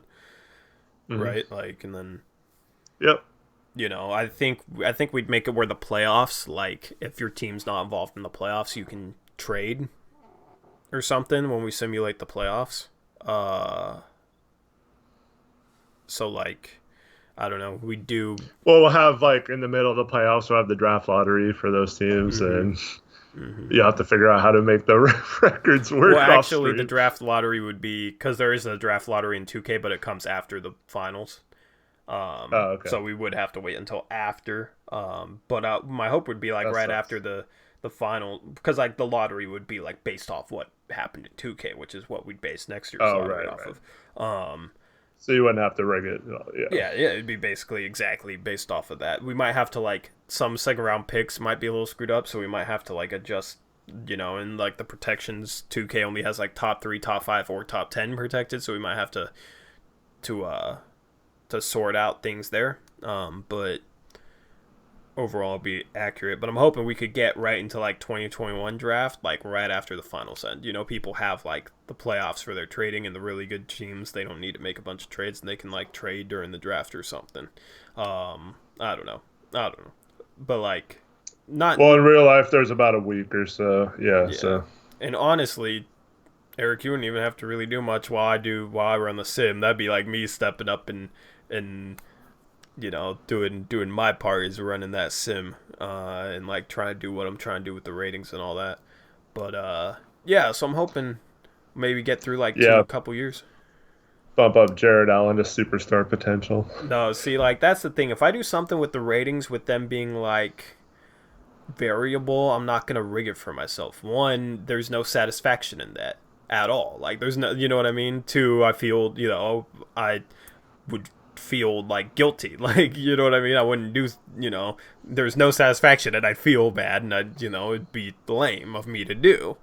And then three, I'm not even trying to win anyways. So I'm taking All I'm next saying year. is, if Wagner and Allen become like the two best centers in the league, you're going to be questionable. Well, that's that's the problem. That's why I want to figure out a way where you I know. can confirm everything. Like, I know. I'm just teasing you. I know um, you're an honest guy. but I need to figure out a way. Like, I have like a base. Like, I'm gonna have different ratings. So like basically how their rating progresses is based on like their age, like based on how I've set it up. Their age, their rating already. A guy who's like 90 is less likely to improve 4 overall points in a month than a guy who's like 68 improving to 72. If that makes sense. Right. Yeah. So like there's like I have like a factor table for their, I think, for their age and their overall. I think I did it like age groups, like prime, pre-prime. I forget. I messed with it like a couple weeks ago. Trevin says you're going to rig it the opposite way, so your team's bad. Yeah, either way, I can't win. You guys think I'm rigging it to tank or win? Um, but I want to. Yeah, As long as the lottery is legit, and you even if you have the number one odds and you get like the fourth pick. yeah. The one thing I don't know how to do, I want to do it where like if you're giving a lower rated guy, a young prospect, more PT, he has a better chance of improving as the season goes along. That is the one thing that I don't know exactly how. Well, that makes sense for a lot of rebuilding teams. Like Anthony Simon's getting to start Mm-hmm. and play a lot. He probably developed faster than playing backup on a Yeah. contending team. Yeah, it's like if you're on a contending team and you're a young player, like I might roll so their ratings improve. But if they're not getting time, I want to have a way where like, okay, he's not going to improve that much because like yeah, because that's realistic. I think if you're a young player and you might be improving in practice, you're not going to improve that much unless you're like also improving in games, unless you're like putting it into play in games. And if you're on a contending team, then you're probably not going to improve as much if you're on a team that you're getting playing time on. So I want to try and make it realistic in every sort of factor. I want to like, I think I might also have like a factor of like 1 through 5 on like being a bust, and like 1 through 5 on like kind of like being a boom type prospect, like boom versus bust, just for like the younger players. So a guy might be, one in each, which means he's like, you're super confident in what he is as a player, and one might be 5 boom, 1 bust. He has a lot of potential, has a really chance to blow up, but it has like a high floor, or he has 5 in both, where he's a boom or bust prospect. So you have no idea what he's going to be. Like a LaMelo Ball would probably be high in both. So I want, Or you could captain saying like roll twice and take the lower if they're like a bench player, and or don't play at all. If they're a starter level player, even though they're a young guy, do you take the higher one? Maybe, I don't know. yeah, yeah, like based on yeah, I don't know. We'll figure it out. yeah, yeah. I like maybe just multiply like one based off like one. I don't know how exactly to do it. Based off like the minutes. Where like if you're playing less minutes, it multiplies less, so like multiplies down. So like, because if you multiply Yeah. by a fraction, it reduces the numbers. So like, maybe you do it like if he's only getting 10 minutes a game, multiply it by 0.10, and if he gets 36 minutes a game, multiply it by 0.336 or something like that. It wouldn't be exactly like that, but like it would be something kind of based off that logic, if that makes sense. Yeah. So like maybe like the 35, 36 minutes a game would be 1. In like 10 minutes a game, you'd multiply it by like 0.3 or something like that. I don't know. I'd figure out like a formula for that. I've messed around a lot with Excel with doing like formulas for like bracketology and all that type of stuff. So I'll figure something out that works. I don't want ratings to be like available to the people running their teams. I want it to be like coaches blurbs. Like I can write out little coaches blurbs like this guy's really improving in practice. Maybe we should give him some time. Like, and then like stats, so you can kind of like base that, and that's part of like trying to make the efficiency in the stats more realistic. Is like I want people like, okay, this guy's really struggling. Maybe I should take him out of the rotation because maybe he's regressed. His rating has regressed throughout the season, which is like something coaches have to do. Like, okay, maybe this player has regressed throughout the season. This guy looks like he's struggling. It's reflected in the stats. Maybe we should play somebody above him, if that makes sense. So, Yeah. so I'm gonna try and make it realistic like that and fun for you guys. And then you don't know exact players' ratings when you're thinking about trades, but you have like the stats. They're like, okay, this guy statistically is looking really, really well. Is looking really, really good. But like Eric, like I'll involve Eric with it enough to the point where like, which I wouldn't rig anything, but like just so you guys can feel 100% confident or whatever. Checks and balances, Yeah. basically, if that makes sense. And I'll make sure Eric doesn't make Anthony Simons, doesn't try and campaign for Anthony Simons to be a 99 overall. No, I mean, honestly, you're mentioning LaMelo Ball as being high in both boom and bust. That would be the same with Anthony. Like, Yeah, he still has huge exactly. bust potential. So Exactly. yeah, And that would basically like just, I'm being yeah. realistic here. I'm not thinking Anthony is going to be the best player in the Yeah, league or because it's going to be anything. much, much, much more likely for a player to like not move at all from like 1 week to the next, or to like move up 1 or down 1 point. It's going to be much more likely for that than a guy to move like 3 points up or 3 points down. Like the smaller movement, the more likely it is. But like the boom would basically kind of make those a little bit more even, if that makes sense. If it's high and like, Yeah. if it's a 5, if it's 1, it's going to be, a lot more likely they don't move. So that's the thing, is like I got to figure out how to set up a spreadsheet and a formula and just set it up in a way where guys will, where the rating progression is realistic. Then I should sell it to 2K. Destrom says we should do a weekly quick match of 2 even match teams, or like at a big game that week, and Watch. yeah, Spectate. yeah. If 2K had better what else gameplay, are I we gonna would. do this If summer, 2K had right? better Like, we have to gameplay, I mess with- would. But Yeah. maybe for like the finals or something. Maybe like deciding a game in the finals. Ben C. Darling says show team highlights from 2K games too. That's That'd a be lot. funny. That's a lot of work I'd- though.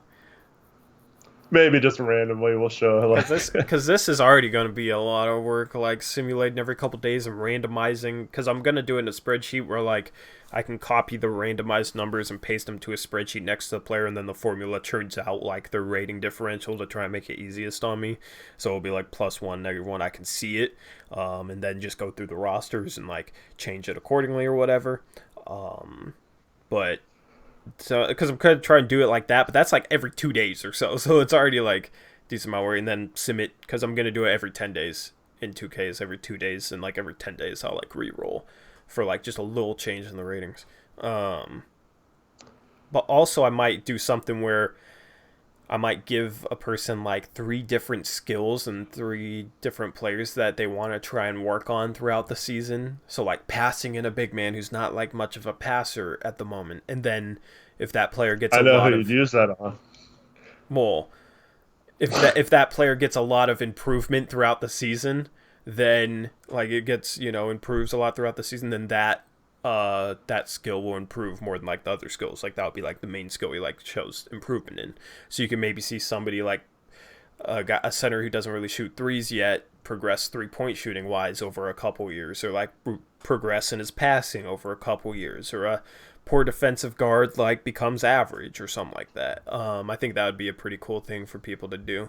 I don't know. That's just another idea, but we're gonna try and make it fun and interactive and realistic and whatnot. I'll post the standings every couple days. I'll just post a raw video where I toggle through the standings and then I toggle through team stats because that'll be the easiest thing to do. It's not gonna be like the most, you know, it's not gonna be like the coolest way to do it because it's not like pictures or anything, and it's just a video of me scrolling through stuff. But I could do that easily, and I just posted to Discord. Um, yeah, so that's my whole plan with like the 2K thing. But we haven't even gotten to free agency or the draft yet. So Yeah. I just wanted to see what the community thought of that as a plan, as an idea, because that could be fun. And then you get to the trade deadline, you don't know if like you're just looking at the stats, looking at who you want instead of ratings, because that's the one thing is you just look at ratings in 2K in my league, and I don't really like that. It's not realistic. So anyway. Alex Wolf asked, most painful series loss in your time as a Blazer fan? Oh, 2000. Yeah, that's up there. And then I probably put losing in the Western Conference Finals in 1991 up there for me, since we were 63-19 that season. Damn. That really hurt. And then honestly, the Pelican series is probably third, just Yeah. because of we just got spanked in that Yeah, series, and by a like I was worse not team. expecting Yeah. us to be like out in the first round that year, let alone get swept out of the first round. It just made it worse that then there wasn't any change after that. But they made the Yeah, conference finals the year after. It's like, okay, well, it's I don't know. We had a team that could beat the teams we beat. Like we had the caliber of teams to beat those teams. I mean, you look at our bench and you had Rodney Hood and Seth Curry coming off the bench. Look at what those guys did this year. I know Rodney Hood got hurt, but look what he was doing. Look what Seth Curry did. Like, and then you have Zach Collins off the bench too, as well. And then you got 2 decent defenders who they didn't play great, but you still got 2 versatile, decent defenders. Like people act like our roster was trash last year. It really wasn't at all. Like we had a yeah, phenomenal bench. I mean, think about it. Ennis was supposed to come off the bench too. If you had those 4 guys off the bench this year, that might be the best bench in the league. Like, the Clippers play like better players behind worse players, so like we would have actually had worse players off the bench. Like if you had like Ariza starting, or not worse players, but you would have had like it wouldn't have been something like where we bring Dame off the bench and start Simons or something, and then say, oh, we got a great bench because we got Dame off the bench. You know what I mean? Like our bench would have been insane. Like. But still, it was really, really good in the playoffs last year. Like, we had the team to make the Western Conference Finals. So, like, making the Western Conference Finals, like, okay, like, we have the team to make that happen. Losing in the first round against the Pelicans should not have happened with that roster. I don't care. People want to give Styles a bunch of excuses. It should not have happened with that roster. That was far more inexcusable, like, and far more of, like, underachieving and a letdown than it was us making the Western Conference Finals being overachieving or like some great accomplishment, if that makes sense. yeah. So I don't know. Hopefully I explained that well, but so that's the thing is everybody always counters the losing in the first round to the Western Conference Finals. We made it, but like that team was far more a Western Conference Finals caliber roster in my opinion than it was like a roster that should be getting swept in the first round by a team who like consistently couldn't make the playoffs until that year, and then just demolished you. With a game plan that wasn't that hard Exactly. That with the game to. plan you didn't adjust to, and yeah, all the other factors that played into that. So, Yep. um, I hate when people are like, "Oh, swept in the Western Conference Finals." Like, okay, it doesn't, but it also doesn't excuse, that the fact that we got there. Like, oh, you won the first two rounds to just make the Western Conference Finals. Like, yeah, well, we won the first two rounds because that's what I always hear from Thunder fans, you Russ fans on Twitter. Oh, you did all that just to get swept in the Western Conference Finals. Like, yeah, well, we did all that. What'd you do? you mocked Dame in your one win in the playoffs, and then he hit one shot to disassemble your whole entire franchise. So Dame Dollar asked the opposite question. Favorite series as a Blazer fan? it has to be OKC, man. It has to be OKC because we were like, just like the just beating Russ like that, man. Just beating Russ like that, and the way we beat Russ, and just some of the runs we went on during that series was really fun. Dame and some of the deep threes he hit, like that was my favorite series, I think. What about you? Yeah, I probably put the Houston one right up there because I Yeah, hated Harden and Dwight Howard and those guys too, and just winning the first two games and then you know if you would have lost Game 6, having to go back to Houston for Game 7 and possibly blowing that series. Chandler Parsons picking up that ball and scoring with zero point 0.9 seconds left. Like it just seemed like it wasn't meant to be, and then Dame hits the shot.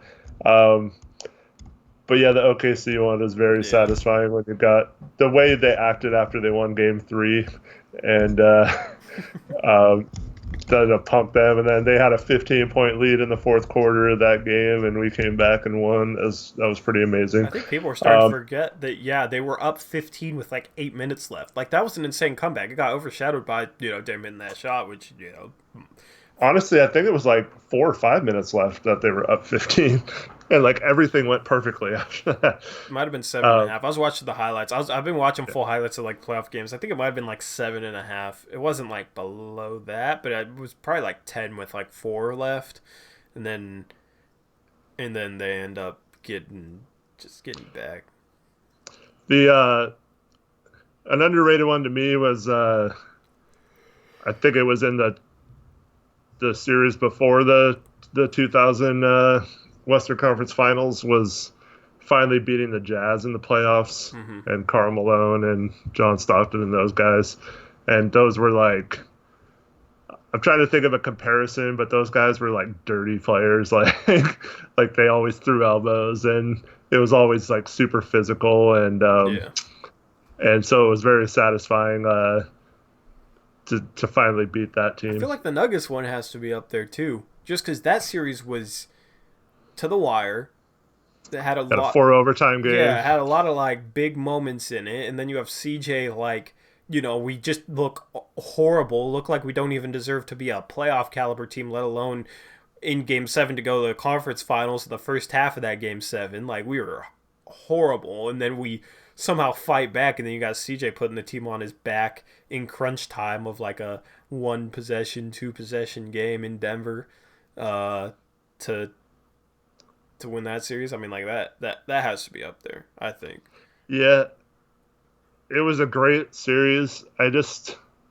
I got so frustrated with the way we played in some of those games that it makes it hard for me I mean, to. people forget. Yeah, Game 5 we got absolutely Yeah, destroyed. we were down 3-2, and we had to go. We had to win at home and then go win at their I mean, place. So ISO yeah, ball. Yeah, ISO ball basically bailed us out, man, in that Game 7 because we were doing the same yeah, things that were probably pissing you off. They were pissing me off to start that Game 7, and then we played good enough defense to allow CJ's ISO ball, hero ball, to carry us, to save us, basically. yep. Um, which, I ain't complaining about it, but like I'm also complaining about it at the same time. Like, I don't know. There is we didn't play. Honestly, we did not play good that series. We won that series and we didn't play well. Like we didn't Yeah. play like a particularly good brand of basketball. I don't think. But like Denver was inexperienced. They couldn't really exploit that. They didn't shoot the best during that series. You could maybe say it was our defense, but like the one game they got like really hot from three, they beat us by like 25-30. Yep. So I don't think, but at the same time, we didn't play well. We didn't play well. I mean, Dame struggled. CJ played well. Rodney Hood played well. Zach Collins played solid that series, but other than that, like Cater didn't play well. Meter didn't play well. Harkless didn't play well. Harkless had his moments in that series, but I don't know. We just didn't play well in that series, and we still ended up winning. So I actually thought that was pretty impressive. The fact that we could still somehow pull that series out with kind of the way we were playing during it. But I get what you mean. Like, yeah, I was getting frustrated too.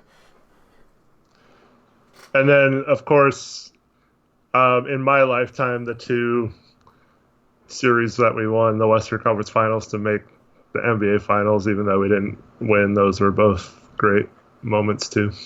Yeah. Yeah. Alrighty, I'm yawning.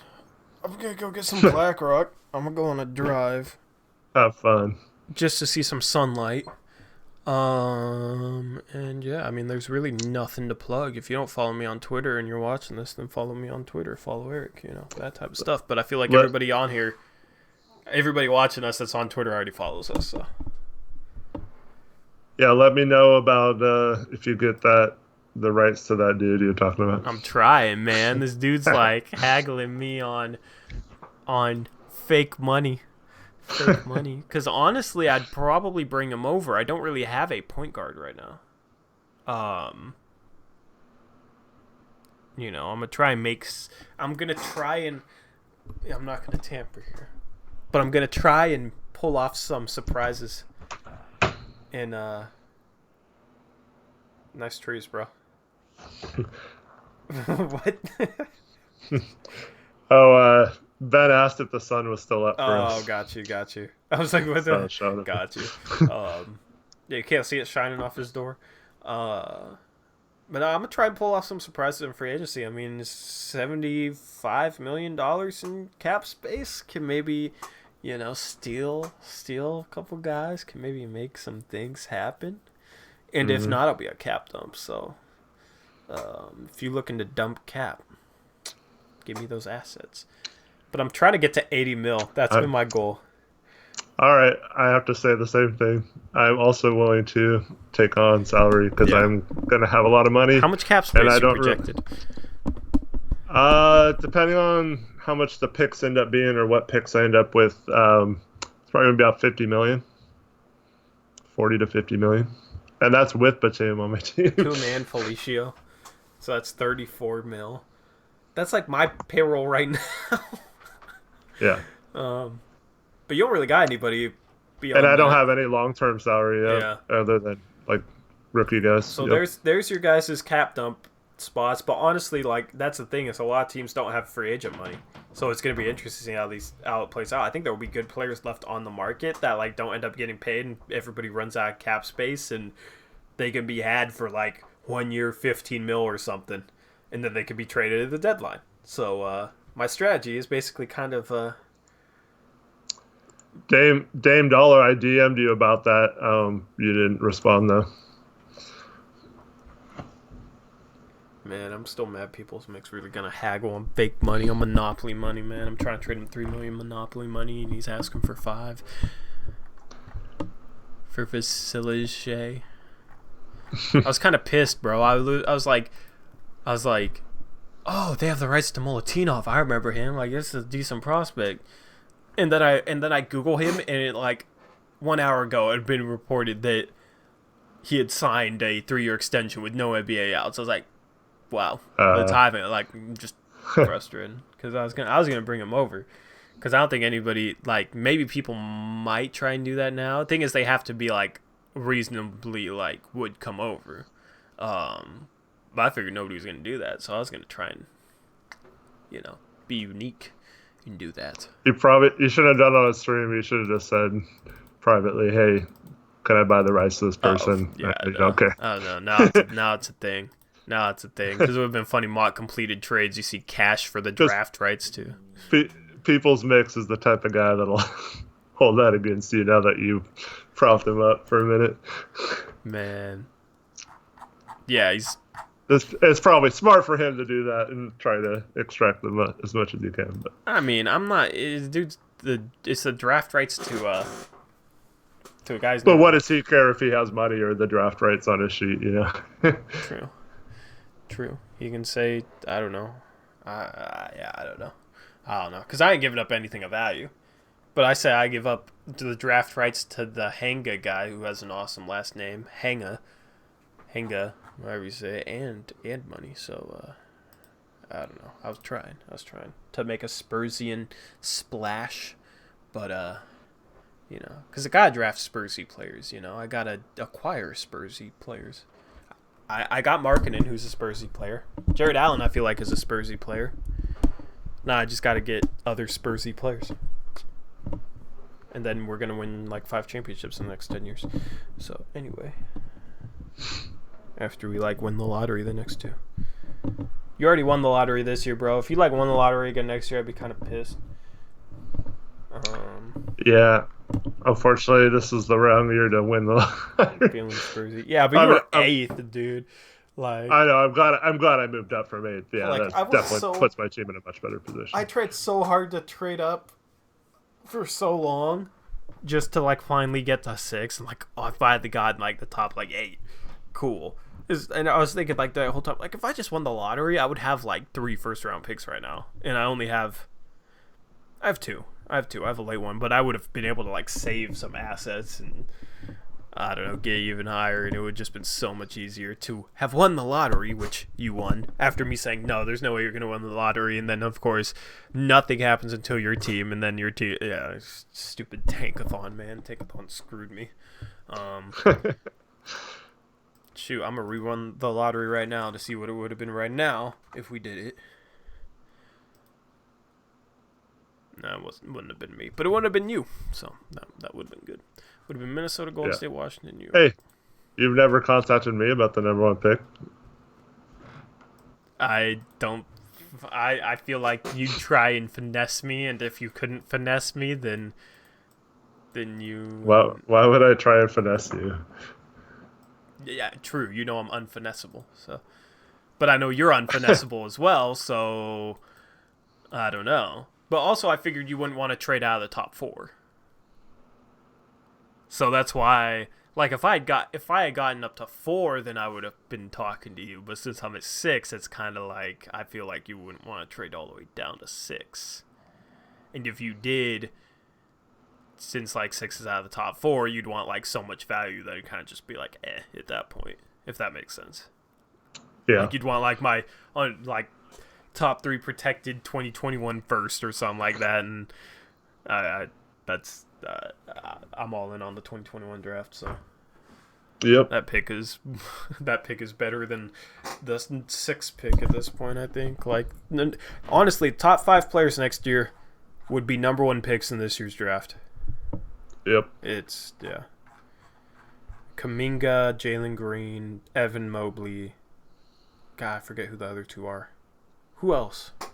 Who am I blanking on? I'm blanking too right now. Cade Cunningham. Yeah, it's Cunningham, definitely. Jalen Johnson. Thanks, Ash. Yeah. Jalen Johnson. Is there anybody else that's good old NBA? Bronny's not next year. It's 2 years. Greg Brown would be top 3 or 4. Zaire Williams might be top 3 or 4. He committed to Stanford today. I was kind of surprised. Wasn't that their highest rated commit ever or something? Yeah, I think so. But you got a lot of players that are committing to lesser known schools. I mean, Gonzaga, you got Jalen Suggs, so and then I want Gonzaga because Gonzaga's going after that Chet Holmgren guy. Yeah. God, it'd be awesome to keep Jalen Suggs another year to play with Chet Holmgren if we were able to get Chet Holmgren as well. That team would be absolutely stacked if that happened. We're going after Banchero as well, who's like top 3 in 2022. Like, just both those guys come here. We'll be a blue blood for a second. We'll be like one of the Dukes or Kentuckys. Both those guys come here. Jalen Suggs stay another year to play with your guy Chet, and we'll win a championship. Like, that team would be that team would be insanely stacked. Like, insanely stacked, man. Hey, look who it is. What's up, Leo? Leo, what's up? Where you been, bro? It'd be nice if you started participating a little more in our mock-off season, because everyone's been mad that you haven't been responding a lot. I know, man. Leo, where you been, bro? Anyway, hey, I'm gonna log off. Let me see what Leo says. Then I'm gonna log off, and I'm gonna go. I'll put my socks on right now. Sam Record says, "Hey, can I ask you a question?" Yeah. Go ahead. Yeah, go ahead.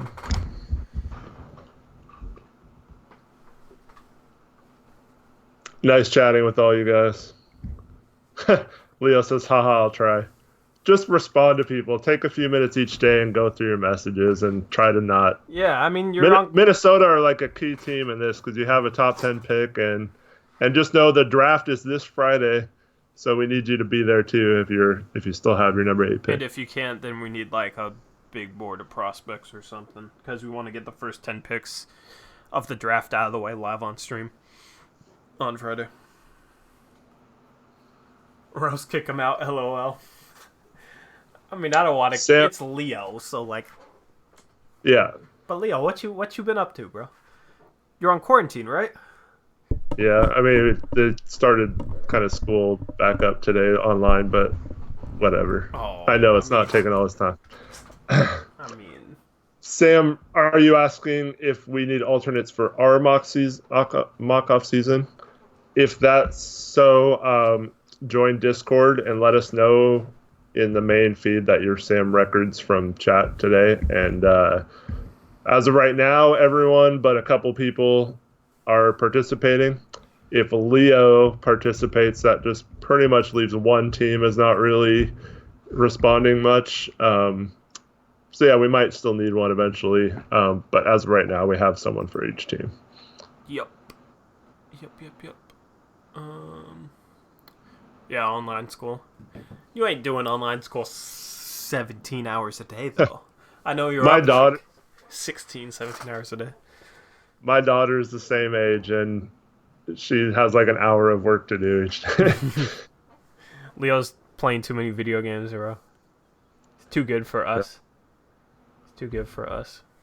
It breaks my heart, but you know, it is what it is. It is what it is. Did Pokusevski, is he in this year's draft? It's NBA Draft.net. I shouldn't take it that seriously. I saw him in 2021. I was kind of surprised. Yeah. Which, I'll be honest, I don't know how I feel about him. Like, he's like a skinny, frail, super raw Jokic. Versus my head made out of butter. Nope. I think it was. What did that say? Something about butter in the ad? I don't know. This ad just started blaring, and this guy was like yelling about butter or something. I didn't hear anything. No, I know. I like a throwback. NBA.net got to make their money. I can't blame them. But anyway, all right. So I'm gonna wrap up this podcast. Later, everyone. People's Mix, trade me that guy. Trade me that guy, bro. And yeah, I'll catch you guys later. And there's nothing left to plug.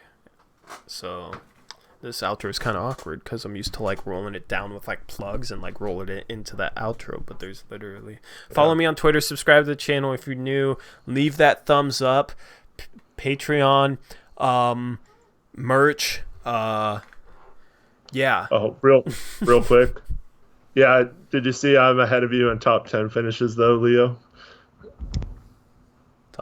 Top 10 finishes?